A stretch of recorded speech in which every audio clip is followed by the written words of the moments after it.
Yo, welcome back everybody to a brand new video here on the second channel. It's that time again. We're going to be looking at every single deck that got day 2 at the Dortmund Regionals. Now, I'm not going to lie, man, there were some pretty interesting cards and decks actually in day 2. I did a video on the main channel today looking at a Dialga V-Star deck from this tournament, so if you haven't watched that, make sure to go watch that after this. But there was some pretty interesting stuff in day 2. Some very interesting cards I wouldn't have expected to be in day 2. So I'm definitely excited to look at all the decks that got day 2. This is like the last major tournament, though, before Vancouver Regionals, I think. So there's going to be a bit of a dry spell. But I am still excited to see what decks did well here and see what Europe cooked up, because they did cook some stuff up. I mean, if you just look at the top 8, for example, look at our top 2, man, crazy stuff. So yeah, if you're new to the second channel, make sure to subscribe down below if you haven't already. And if you go on to enjoy the video, leave a like, and I'll leave a link down below to Limitless, of course, in the description if you want to go to this website yourself, check out all the decks, and maybe build one for yourself. Limitless is a great resource for all of these tournament results. So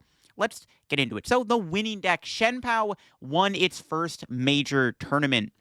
Now, Shenpao has seen a bit of a resurgence since Knoxville, mainly because I think the meta was kind of shifting in favor for Shenpao. But I also think that Shenpao is just a deck everybody kind of likes to play. It was like very hyped up going in to this meta. I mean, when LAIC happened, everyone was like hyping up Shenpao. They were like, yo, this deck is the new BDIF. And then it like completely just fell off.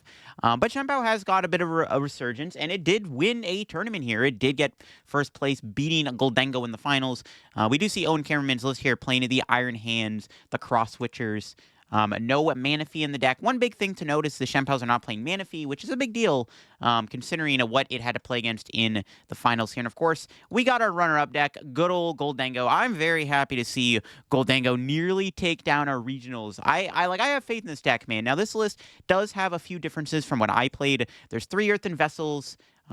There's 2 copies of Avery in the deck. There's a little bit more draw. There's actually 2 Avery 3-worker instead of just 4-worker. So there are 5 draw supporters within the deck. I think it's a pretty good 60. Again, I think Goldengo is a very fun deck to play. It's a very underrated deck, too. And the fact that it nearly won a regionals is insane. Now, of course, both Goldengo and Shenpao do get a lot better with rotation. From what we've seen in Japan, those 2 decks are actually top-tier decks right now. So this could be a sign of what's to come. But it is cool to see Goldengo nearly take down a tournament. Of course, though, we do have Giratina here that did get top 4. Giratina, once again, proving that it is one of the best decks in the format still almost being able to potentially take down a regionals. There was a Sablezard here in top 4 too, and I do like this list. It's actually the Roaring Moon Sablezard deck. So there's 2 different versions of Sablezard. There's Sablezard with no 2 prizers, and then there's Sablezard with Roaring Moon. And this build is playing the Roaring Moon. It also plays Mawile and Pidgeot. In my opinion, if you're going to play Sablezard, I actually do think you need to play something like Mawile, because I think the Gardevoir matchup is abysmal. It's just bad. Even with Roaring Moon, I think Gardevoir is still very favored against you. Like, Gardevoir is, like, really hard to beat for Sablezard. Because you don't really have a great way to deal with the Jirachi. But when you have a Mawile, I think the Guardy matchup becomes a little bit more favored, though all the Guardies were now playing Turo this weekend, mainly because of what happened at Knoxville. But I do like this 60. I think the Roaring Moon Sablezard deck is pretty good. There was actually a Mew here in top 8. Mew is like the Europe winning deck. Like, this deck always wins in Europe, and did get top 8. There was a world where we could have seen Mew win the tournament. Probably would have lost to Shenpao, though, because that's like an abysmal matchup for Mew. But, or Goldengo, sorry. It would have lost to Goldengo. Shenpao's a good matchup. Goldengo's an abysmal matchup. But it is the Fusion Mew deck here with the Meloetta and the Ice Cube, not playing in the double turbo Judge Path build, which is interesting. Then we got 3 Gardevoirs in top 8. We got Gabe Smart with Guardy. There is the Turo. Keep in mind, all these Guardy decks are all now playing Turo. Of course, we got another build here from James Cox. Once again, playing Turo. And then finally, we got Rowan, all the way from Canada, getting top 8 with Gardevoir once again. Again, all playing Turo, because Turo, you just had to play it. Now, honestly, would Turo have been that relevant this weekend? Because it's like, are you playing the Turo because it makes your deck better, or are you playing it because you're scared of Mawile? Personally, I think it's just because the card is like actually good in Gardevoir. Like, it's not just a card you play because you're scared of Mawile. I think you do just play Turo because it's just that good of a card in the deck. Like, it comes up more often than you may think. It's not just there because your opponent plays Snorlax or Mawile. It's actually a good card. We actually see Rowan's list here not playing the Screamtail, which is interesting. Playing the Lumineon, a card we haven't seen in a while. James Cox did play the Screamtail, and I'm pretty sure Gabe also played the Screamtail, yeah. There was an Entei Valiant here that was outside of the top 8 here at ninth place. Pretty similar to 60 what we saw over in Knoxville with the 1-1 Bibarel. Yeah, I guess Entei Valiant's kind of on the rise. It's got a pretty good Guardy matchup, I think, which is obviously one of the reasons why it's doing so well. There was, of course, a Roaring Moon in top 16. Roaring Moon, once again, still on a rampage. It's kind of been, not countered, but I think a lot of people are now figuring out that Spirit Tomb just does a lot of work against this deck. So I think we're seeing a lot more Tomb now, but Roaring Moon is still just a very strong and aggressive deck that even when you have like answers, like soft answers, like Tomb still runs you over. There was a Miraidon here that did get day 2 in top 16 here. Now this Miraidon build is like a hybrid of Peony and the Iono Path build. There is one copy of Peony in the deck, but there is also 3 Path. There's also a TM Devolution, which is very interesting to see. Try to help the Zard matchup. Got the 13 Lightning, the 1 double turbo. Yeah, Miraidon seems good. I mean, there's a lot of Guardy right now, which obviously is good for Miraidon. There was a Charizard in top 16. Charizard has been slipping a little bit in the rankings. I think, you know, it's still going to be one of the most popular decks in the format, but it's like performances haven't been as good. The highest placement it got here is top 16. We do see that there was one new inclusion into the Charizard deck, and that was the new Charmeleon, which has Jirachi's ability effectively on Charmeleon. So the Charmeleon can't get TM devote, and it can't get Jirachi when it's on the bench. Actually, one thing I wanted to look at, I don't know if there was there any Moonlit Hills in the 3 Guardies in top 8? No Moonlit Hill. I guess we gotta, because Paldean Fates is legal for this tournament. No Moonlit Hill. Okay, Gabe played a Moonlit Hill. All right, he got the Moonlit Hill in the deck. All right, there was one Moonlit Hill. So some new Paldean Fates cards are making their way. Actually, we'll keep our eye out for Crisis Punch. Pretty sure the Sablezard deck didn't play Crisis Punch. Yeah, no Crisis Punch. We'll keep our eye out for any new Paldean Fates cards. I forgot it was legal for this tournament. There was another Mew in top 16, the double turbo Mew build here with the 2 Fusion Energy and the 3 Judge, relying heavily on Path. I guess like Moon probably wasn't as popular in Europe, or maybe it's like results weren't as like good, so maybe that's why we saw Mew do well. Because Mew does seem like it's a bad deck right now because it just has an abysmal Moon matchup.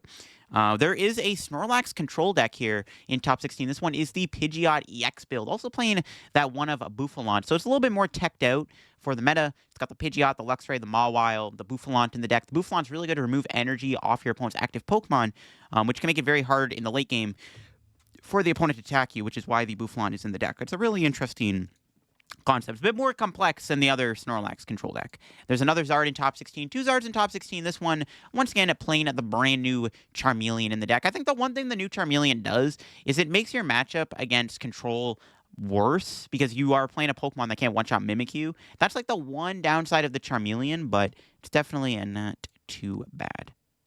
We see another Guardian top 16 here. This one not playing Moonlit Hill, also not playing Turo. So that's a pretty big deal. No Turo in that build. There's another Pidgeot Snorlax deck here. Not the same 60. This one does play the Fire package with the Radiant Charizard and the Shiyu EX. Shiyu EX does have that mill attack, and then we got the Charizard, which can do big damage with Combustion Blast. Mainly just here to like deal with threats. Like if your opponent's ever using any threats, that Charizard can knock out. That's kind of why you play the Charizard, because it can attack through all your opponent's threats, and then you can lock them out of the game after Charizard's dealt with them. That's basically the idea behind the Charizard. Another Guardian top 16, or outside of top 16, top 32. This one does have Turo. Guardy, once again, just being an insane play this weekend. There was a Glasses box deck here in top 32. Really cool deck. I'm a big fan of this deck. I love it. It's a fun deck to play. It's not a normal Lost Zone deck. It's very complex. It's not even complex. It's a little bit more different than Lost Zone because there's no Water Energy, no Sableye in the deck. It's a really cool deck though. I love it a lot, and definitely a deck that I think has a lot of potential in the format. You got some dark Pokemon. You got the Minior for the hands. You got the Tropius for the Zard and the Moon. It's got a really good Moon matchup. I think that's one of the draws of it. It has a really good Moon matchup. We got a couple more Giratinas here in top 32. Yeah, Giratina, again, the 60's all been figured out by now. Another Guardy here to look at. This one is playing a Moonlit Hill and Turo. So look at that, the Moonlit Hill making its way into another Guardy. We got another Giratina deck here, and then there's another Lost Zone deck, and this one is the Kyogre deck. Now, it is the Kyogre Paradox box deck playing the Roaring Moon and the Iron Hands alongside the Kyogre. I like the Mew EX too. I actually think Mew EX is a really underrated card to play in Lost Box right now because not only is it kind of good against like Iono and Roxanne, but it also is a great attacker against Giratina because it can one-shot Giratina Giratina V-Star because it copies Lost Impact. So I think Mew EX is definitely something that people could experiment with more in these Lost Zone decks. I mean, that's why it's played in the Glasses deck. It's a really good card to have in the Glasses Lost Box deck, and I think it's a pretty underrated card even in like the normal Mirage Gate packages with like Sableye and Greninja Water Energy and stuff like that. More Guardy here. Once again, got Moonlit Hill, got the Turo, playing the new Paldean Fates cards. Another Zard here, and the Zard is playing the new Charmeleon. And then we got yet another Charizard here with the new Charmeleon. So it looks like the Charmeleon from Paldean Fates starting to make its way into Charizard. We got the Giratina. And then the big one here, we got a Dialga V-Star deck in top 32. Now, if you want to see gameplay with this deck, I actually uploaded a video on my main channel today playing this deck. So make sure you go watch that if you want to see this deck in action. It is a Lost Zone Dialga deck. Now, is this deck going to, like, obviously become, like, super popular? Probably not. It's more of like a one-time deck thing, but it is a really interesting concept. Dialga V-Star usually sees play with stuff like Magnezone, of course. We got that new Metang coming out in Temporal Forces, but the Lost Zone engine, I think, really does complement Dialga nicely because you get these really good one-prizers you can pair it with, like Cramorant, Sableye, Radiant Greninja, and the baby Zamazenta. And then, of course, you get Star Chronos. You can easily charge up Dialga with Raihan, Mirage Gate, and just manual attachments over time. So really interesting 60. It's got the Leafy Camel Poncho, kind of protects your Dialga from Boss's Order. Really good against stuff like Moon. You got the Path of the Peak in the deck. Really good when combination with the two Ionos. It's a really interesting 60. And again, if you want to see gameplay with this deck in action, definitely go check out my main channel's video where I actually did play the deck and showed it off. We got another Mew in top 32 here. Once again, doing Mew things with the double turbos. There was another deck in top 32 that's very unique, and that is a Bayonet EX deck. Now, this is actually the same person who played Bayonet EX. I forget what regional it was. It was like last year, but there was like, it was before Paradox Rift came out. There was a Bayonet EX deck from Europe, and it was a really interesting 60. The idea of Bayonet, of course, is it is a lock deck. You have the item lock with Bayonet EX's attack. The interesting part about this deck is how it counters the meta. Now, this is probably like a really hard deck to pilot, really hard to play, because I feel like this deck just has polarizing matchups. I think you probably have a great matchup against stuff like, obviously, Shempo's insanely favored. You have a great matchup against Charizard, probably, because you item lock them, so they can't use Rare Candy. They can use Charmeleon, but they can't Rare Candy, and you can chase a Charmeleon before it becomes a problem. It's a really interesting 60 for sure. I definitely think it's a really cool deck. I don't know how good it is overall. Like, does it beat Giratina? What's the, like, I don't know all the game plans and strategies with this deck. You got the Gardevoir EX in the deck. You can use it to charge up Bayonet. You can attack with it. You got the refinements in the deck. There's a Mew EX, which is good too with the Gardevoir.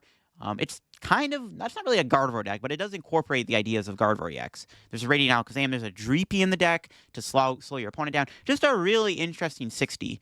And it's really cool to see the deck get top 32. That's a pretty good result. There was a Moon in top 32. Also, once again, here by Zapdos TCG playing the Moon.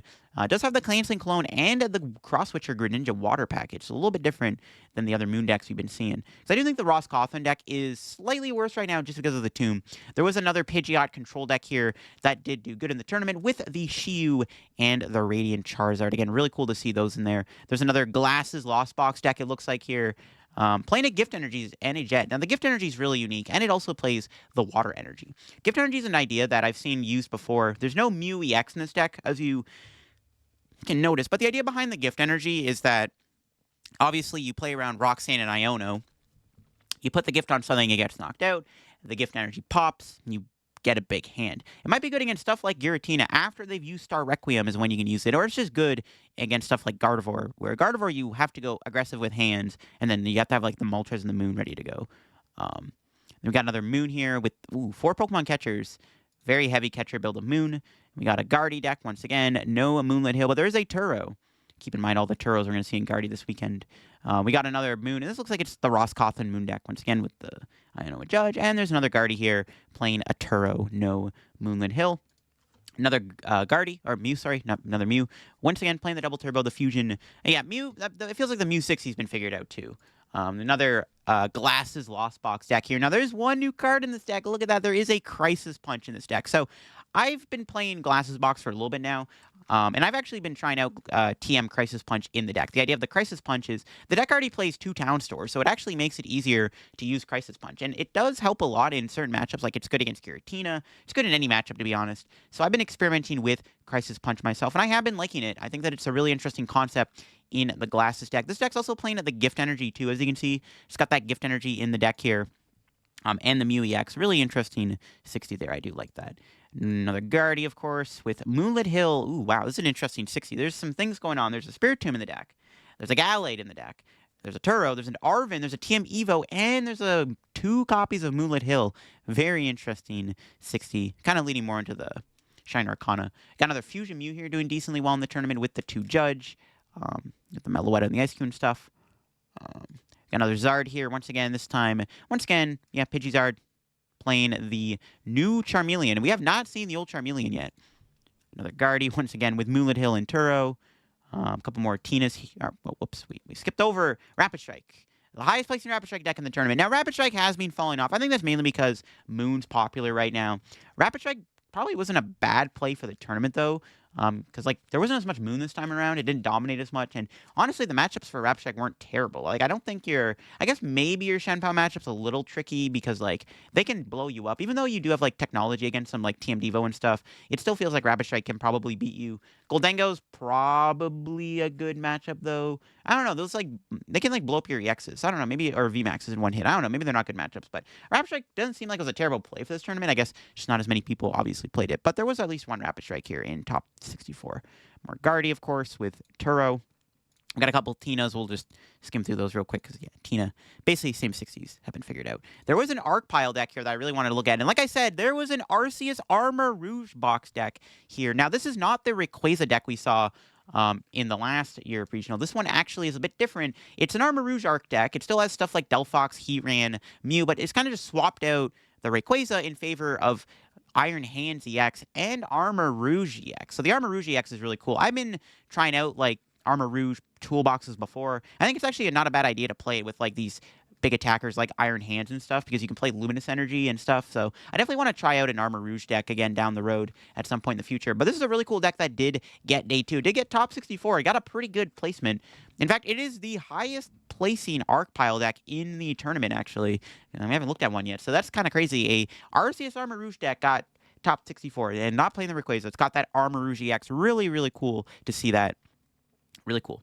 Another Sablezard here. Once again, this one is playing the Roaring Moon EX in the deck. There was another Giratina here. And we got another Arc Pile. This one, just a more traditional Regigigas build. Looks like it's actually similar to the Joe Turntine list, playing all the different energy types. It's playing a Box of Disaster, though, over the double full face card this time around, though. We got another Roaring Moon here. The Roscoffin Moon. And we got a couple more Pidgeot Snorlaxes playing the Shiyu and the Charizard. Look at that. We got another Miraidon. This one is the Peony Miraidon deck. Yeah, I think Peony Miraidon's not bad. There was so much Gardevoir in this tournament. It doesn't seem like a bad play to play something with Iron Hands, whether it be, the Shenpao deck or just Miraidon, which I think Miraidon is still a great deck right now. I think it's not slept on, but I think Miraidon has fallen off a little bit. Obviously, a lot of people have been just switching over to Roaring Moon, but I'm a huge fan of Miraidon still. I think it's actually a pretty good deck right now. Underrated, slept on, and with all the Guardy going around, it's not a bad deck at all. And we got another Pidgeot Snorlax deck with the Radiant Charizard and the Shiyu technology. There's another Arc Pile here. It's the Arc Regigigas deck. Looks like it's like Makani Translist. Well, maybe not, actually. There's Fire Energy, but there's no Battle VIP, because Makani from Knoxville, his list was playing Battle VIP. This one's playing 4 Arceus, though, so really heavy on the Arceus there. It's cool to see. We love our Arc Piles. We got another Sablezard with Roaring Moon here. So all the Sablezard decks were all incorporating the Roaring Moon in the deck. Got another Roaring Moon here, the Ross build. Another Miraidon. This one is the Peony Miraidon deck once again. 16 energy, double catcher, stuff like that. 4 Peony, and no research or anything. There is a Spiritomb and Lumineon, which is interesting. I mean, I feel like, yeah, Miraidon had to play Spiritomb this weekend, mainly because 1, Mew was obviously falling off, and 2, the Spiritomb is just better into Moon. Where Miraidon, I actually think, has a good Moon matchup. In my opinion, I think it does. Another Shenpao here. So, Shenpao may have won the tournament, but it did kind of, have a bit of a difference between, highest placements. But we got another Shenpao. It is playing the new, it's got the new Frigibacks from Probably Fates, and it's also playing the Kyogre, something that we haven't really seen in the Shenpao deck in a while. The Kyogre obviously snipes something for 180. It can be good in certain matchups. It's good to snipe off Mew and Squawkabilly. It's not terrible. A couple Lost Zone decks here back to back. There is a interesting Dragonite Lost Zone deck here. This one is a Dragonite Iron Hands deck. No Roaring Moon, but there's a Drapion in the deck, which I guess kind of counts the dark Pokemon, obviously, because you can Mirage Gate to it. And it's also playing the TM Crisis Punch. So Crisis Punch had a bit of a showing this weekend. We saw a couple of those decks. And we got another Lost Zone deck here. Once again, it is another Dragonite deck. Actually, it's kind of, bro, this is like a Frankenstein Lost Box deck. It's got the Kyogre, but it's also playing the Glasses and the Tropius, but also having the Dragonite in the deck. It's like kind of a, yeah, this is like a Frankenstein deck. It's actually kind of cool to see. I don't hate the idea of Tropius with Glasses right now. I mean, even just outside of the Glasses toolbox deck, it's got the Crisis Punch in the deck. Yeah, it's cool to see. I don't know. Lost Zone piles can be fun to look at sometimes. Another Zard here in top 64 with the new Charmeleon. So the new Charmeleon was very popular this weekend. Another Guardy here. This one does have Moonlit Hill and Turo. A couple more Giratinas here to look at. This one has a Raihan in it. That's an interesting inclusion. We got another Giratina. And we got another Entei Valiant. Doesn't play the Bibarel, so not the one from Knoxville, but Entei Valiant still just, it can be good. This one does have quite a bit of draw still in the deck regardless. Another Tina, and then, of course, we had our next look at here at another Glasses Toolbox deck. So, yeah, Glasses Lost Box, pretty popular in Europe. I think there was, like, what, like 2 in Knoxville that got day 2? And then there's, like, a lot more here in Dortmund. Cool stuff, cool stuff. Another Sablezard with Roaring Moon. Ooh, also playing... Ooh, wow, it's actually... Never mind, this 60 is a lot different than expected. It's actually kind of like a turbo-y build. It's playing 4 Pokestops. Not a card we haven't really seen that in, like, non-Kyogre decks here in a while. It's got the Snorlax in deck, another card that hasn't really been seen much playing the Lost Zone deck. It does help against Giratina, obviously, which is pretty popular. It's an interesting 60. So it's playing cross-switchers with the Pokestops. Very interesting 60 there. Cool stuff. Actually, wait, that was Robin Schultz's list. All right, hold up. That was Robin Schultz. All right, yeah. That actually is interesting that Robin decided to play this. Very cool 60. Very interesting stuff there. Another Roaring Moon, the Roscothan build, and then we got a couple more Zards. All right, we got the old Charmeleon in that deck. That one's got the old Charmeleon. There's another Charizard here with the old Charmeleon. This one also has Roxanne. It's an interesting card. See in the deck, we got another Giratina here, of course. Another Sablezard. This time, no Roaring Moon. Does play the Crisis Punch. Which I think is a great upgrade to the non-Roaring Moon build. I mean, honestly, you could probably play in the Roaring Moon deck too, but Sablezard can get away with playing Crisis Punch, in my opinion. The non-Roaring Moon build probably gets a lot of value from it, and this build, of course, does play the Crisis Punch in the deck, which does go a long way because it's really good in this one prize deck. Big upgrade to that. Another Giratina here. We got another Paradox build. No, never mind. It's Glasses Lost Box. It is super effective Glasses Lost Box. Another Lost Zone deck here. Looks like we got the Paradox Dragonite Iron Hands build. No Kyogre in the deck, but just leaning more towards the big attackers with 2 Roaring Moon, 1 Hands, 1 Dragonite in the deck too. Another Roaring Moon. Roscothan build almost. Another Sablezard here. Ooh, it's a Sablezard Glasses hybrid deck. Oh, these hybrid decks are in full force. Very interesting 60. Yeah, it's Sablezard with Tropius Glasses. I don't hate the idea of this deck, actually, because the nice thing about this is Sablezard can struggle against Iron Hands. If you literally don't get the perfect combo to Charizard that Iron Hands right away, that game is like just flat out, it's over. So having the Minior Glasses makes it a little bit easier to deal with Iron Hands, because now you have both Charizard and Minior to immediately respond to Iron Hands, so it gives you more options. I actually like this. I like this 60. I do like it. It's cool. Technology is real. We got a Bibarel Zard here doing pretty good with the TM Evo, the new Charmeleon, and the 100 HP Charmeleon in the deck too. Very interesting stuff. Got another Guardy, of course.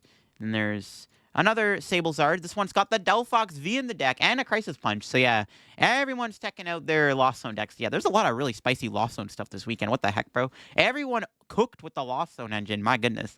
That's crazy. Delphox is a cool idea. It's something we kind of seen before in the deck. And there's a Zoro box in day 2. That puts a big smile on my face. I'm a huge fan of this deck. I love to see it do well. Doesn't look like there's any new cards in the deck. None of the new attackers, no Lantern or anything. But you don't really need, like, I mean, those cards are good, but you don't need them. There's also no counter to Snorlax, it looks like. But does play the Braviary, really interesting card. It's got the Jolteon in the deck. It's got the Scovillain, Electivire. The supporter count's interesting, too, for Iono 3 research. Yeah, the Turo helps, I guess, against Snorlax. Yeah, cool stuff. I'm happy to see it. I love seeing Snorlax do, or Snorlax. I don't like seeing Snorlax do well. I like seeing Zorobox do well. Don't know why I said Snorlax. Got another Zard here with the new Charmeleon. Another Moon. This one is, it's kind of Ross build, but does have 4 catchers in the deck still. No Lost Zone is Kyogre with Moon and Iron Hands. Look at that. So, yeah. A lot of Lost Zone this weekend, though. I'm not going to lie. A lot of Lost Zone decks. Tina there. We got Another Roscothan Moon build with 4 catchers. And we got the Miraidon deck here. Looks like it's Peony Miraidon with like a little bit of a hybrid-y split. It's got like an Iono, it's got Research, it's got Raihan in the deck. A little bit more going on here, but still kind of more of a Peony Miraidon deck, which I like. There's 1 catcher in that deck too. Another Moon here with Crosswitcher Cologne Mew, or Crosswitcher Cologne Moon, sorry, not Mew. I don't know why. Did I just call it Moon or Mew? I don't even, bro, I'm tripping. Speaking of Mew, there's 4 Mews in a row. My goodness. All right, let's look at these real quick. We got Mew with double turbo. We got Mew, once again, double turbo. We got 2 Fusion Mews back to back too. Look at that, 2 Fusion Mews. Dang, Europe loves their Mew, man. Look at that. There's 4 Mews in a row. That is pretty crazy. We got Giratina here once again with Iono in the deck, and of course, there's always got to be a Cloth in day 2. Yeah, just pretty straightforward Cloth build. No Dronjin in the deck with Bibarel, but is playing Iron Bundle in the deck, however. And another Rapid Strike in day 2 here. Rapid Strike, again, just kind of falling off a little bit. Again, probably wasn't a bad play for this tournament, though, to be honest. Another Moon, Roscothan Moon, it looks like. We got a Lost Zone Charizard EX deck, a deck that usually gets day 2 of these Europe tournaments, I swear. But, I mean, you know what? It's like not a terrible deck. I mean, Charizard is just that good of a card. You can probably play with Lost Zone and still do well with it. And it does give you the attackers with Cram and Sableye. You get the Greninja, too, with the Water Energy. So there's still a lot of strengths with this deck. Like, it's not like a terrible deck or anything. It just, nobody really plays it, I guess, over the other Charizard decks. But it's cool to see it in day 2 regardless. Another Moon, Roscothan Moon. And we got another Arc Pile. Ooh, Arc Gigas with Leafeon V-Star. So, yeah, it's kind of just got a Leafeon in there. Leafeon does help a little bit against Charizard, though I would argue this deck already has a good Charizard matchup, but the Leafeon might also be really good against Roaring Moon. But you have the Gigas for the Moon, but I don't hate the idea of Leafeon to counter Roaring Moon either, because it can one-shot the Roaring Moon. Like, it's not terrible, and it does make your Charizard matchup, like, even more winnable, which is nice. I mean, that's not terrible. There's a pretty decent amount of Charizard in this tournament. Another Rapid Strike here. Playing Passimian in the deck. Interesting stuff. Got another Miraidon deck here. Looks like we got the Judge Path Miraidon build over the Peony build there. Another Guardy, of course, with the Turo and the Moonlit Hill Stadium. And it looks like another Glasses Lost Box deck here. No Gift Energy stuff in there. A couple more Moons here. Looks like we got the Ross build. And then we got another Ross build, 4 catchers. I guess that's like kind of the same thing, right? It's the Ross build. Another Guardy with the Turo, no Moonlit Hill there. And then we got another Tina. Another Guardy with no Turo, but does have the Moonlit Hill in the deck. And we got another Giratina here. We got another Sablezard. This time, yeah, once again, playing the Roaring Moon. Does have the Crisis Punch and the Mawile in the deck. So look at that. Boom, there you go. A couple more Tinas. That one had 2 Ionos in it. This one has Cleansing Gloves and Arven. Interesting. Cleansing Gloves isn't bad. Actually helps your Guardy matchup and your Mew matchup. Which I guess is decent, because there was a decent amount of Mew and Guardy in this tournament. We got another Shampoo deck, and this time it does have the Kyogre. So I've seen this before. Shampoo's a deck that can usually get his deck pretty thin when you're spamming Pokestop, using Bibarel, drawing a bunch of cards every turn. You are able to get to Kyogre fairly quickly, and you can use Super Rod in combination with Kyogre to easily pull off an Aqua Storm. So it can work. It can work. It can work. And it makes your Miraidon matchup a little bit better, which is like kind of a tough matchup for the deck. Another Zard here, and then we got another Guardy with no Turo, no Moonlit Hill. And we got another Roaring Moon with the Ross build. Another Guardy here. Look at that, more Guardy shenanigans. And we got another Moon, another Roscothan Moon. But cool stuff. We got a Reggie deck. Yo, Reggie's in day 2. You love to see it. Honestly, it's not a terrible deck. I just did a video on Reggie's on the main channel. We were playing Crisis Punch in the deck, though. This build not playing Crisis Punch. It does play TM Devo to help against Charizard, which would be one of Reggie's tougher matchups. I don't think Reggie's is a bad deck. I mean, it actually isn't terrible against some of the decks. Like, it's not bad against Iron Hands, or Miraidon, I mean. You get Regirock for Iron Hands. Pretty good against Miraidon. It's got a great Moon matchup, in my opinion.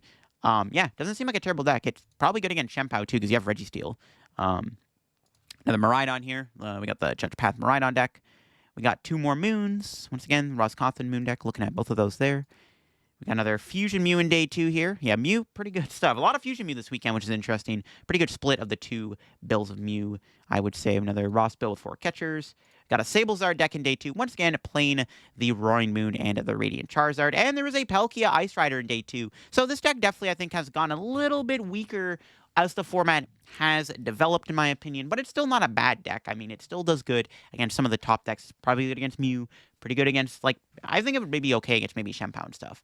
But yeah, this deck definitely Well, it does feel like the deck has kind of been losing its momentum. It doesn't seem like a bad deck at all still. Like, it's okay. Like, I'm not surprised to see at least one in day 2. You know what I mean? Like, it's not going to be popular, but it doesn't surprise me there's one in day 2. Another Zard, and this one's a Bibrel Zard deck with Delphox V in the deck for the surprise end. No new Charmeleon there. We got another Lost Zone deck. Ooh, we got the Kyogre deck playing that Mew EX in the deck. Like I said, decent attacker to have within with the Lost Zone deck. And then we got a Moon. And then finally, we got another Sablezard here to round out the day 2. And this one has a Cobalion in the deck and 3 Paths. So the Path is interesting. I don't hate it. Path isn't terrible in the Lost Zone deck because you're attacking with Crane and Sableye. You can kind of afford to have Path in play while you wait to go into Charizard. You play the Vacuums to get rid of it. The Cobalion is definitely interesting. That probably does help a lot against Roaring Moon. So you can actually 2-shot Moon with 2 Cramorants, which is actually not a bad idea because you can like Lost Vacuum the capsule off and then just spit twice or whatever, which is kind of smart. So there you go. That is all the decks from day 2 at Dortmund Regionals. Again, Mew, Giratina, Guardy, pretty popular. Moon was popular too, but Moon and I would argue that Moon didn't do as well this tournament. Charizard also, it did okay. I mean, there was a couple in top 16, obviously, but it didn't get top 8. The interest stuff, obviously, Shempao winning the tournament, Goldango almost winning the tournament too at 2nd place there. Really interesting Lost Zone Dialga decks, a lot of Lost Pox piles. We saw some Moonlit Hill, some Charmeleons, we saw some Crisis Punch, so we were seeing some new Paladin Fates cards get incorporated. There was a really cool Arc Armor Rouge EX pile deck, like some really interesting stuff in day 2 here. We saw Reggies, just some awesome stuff. You'll love to see it. And that'll be it for me. If you enjoyed the video, make sure to leave a like if you're new to the channel. Subscribe down below, one scan as always. And if you want to go check out all the decks here for yourself, maybe you want to build one on Pokemon TCG Live after, you can check it out, link down below. And I'll see y'all in another video. Have a good rest of your day. Let me know what your favorite deck that got day 2 here was, and I'll see y'all later. Bye-bye.